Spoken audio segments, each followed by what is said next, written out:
Genesis chapter 50. Joseph threw himself upon his father and wept over him and kissed him. Then Joseph directed the physicians in his service to embalm his father Israel. So the physicians embalmed him, taking a full 40 days, for that was the time required for embalming.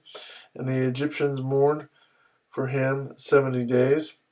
When the days of mourning had passed, Joseph said to Pharaoh's court, "If I have found favor in your eyes, speak to Pharaoh for me. Tell him, my father made me swear an oath and said, I am about to die. Bury me in the tomb I dug for myself in the land of Canaan. Now let me go up and bury my father, then I will return." Pharaoh said, "Go up and bury your father, as he made you swear to do."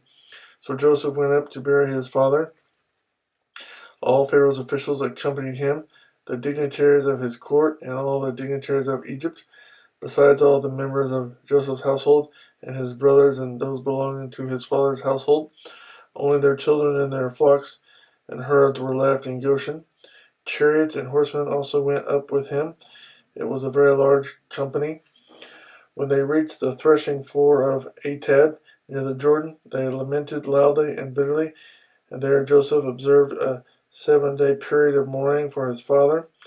When the Canaanites who lived there saw the mourning at the threshing floor of Atad, they said, "The Egyptians are holding a solemn ceremony of mourning. That is why that place near the Jordan is called Abel Mizraim." So Jacob's sons did as he commanded them. They carried him to the land of Canaan and buried him in the cave in the field of Machpelah near Mamre, which Abraham had bought as a burial place from Ephron the Hittite, along with the field. After burying his father, Joseph returned to Egypt together with his brothers and all the others who had gone with him to bury his father. Joseph reassures his brothers.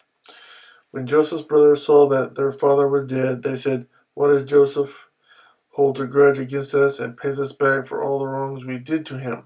So they sent word to Joseph saying, "Your father left these instructions before he died. This is what you are to say to Joseph. I ask you to forgive your brothers the sins and the wrongs they committed in treating you so badly. Now please forgive the sins of the servants of the God of your father." When their message came to him, Joseph wept. His brothers then came and threw themselves before him. "We are your slaves," they said. But Joseph said to them, "Don't be afraid. Am I in the place of God? You intended to harm me, but God intended it for good, to accomplish what is now being done, the saving of many lives. So then, don't be afraid. I will provide for you and your children." And he reassured them and spoke kindly to them. The death of Joseph. Joseph stayed in Egypt along with all his father's family. He lived 110 years and saw the third generation of Ephraim's children. Also the children of Machir, son of Manasseh, were placed at birth on Joseph's knee. Then Joseph said to his brothers, "I am about to die, but God will surely come to your aid and take you up out of this land to the land he promised on oath to Abraham, Isaac, and Jacob."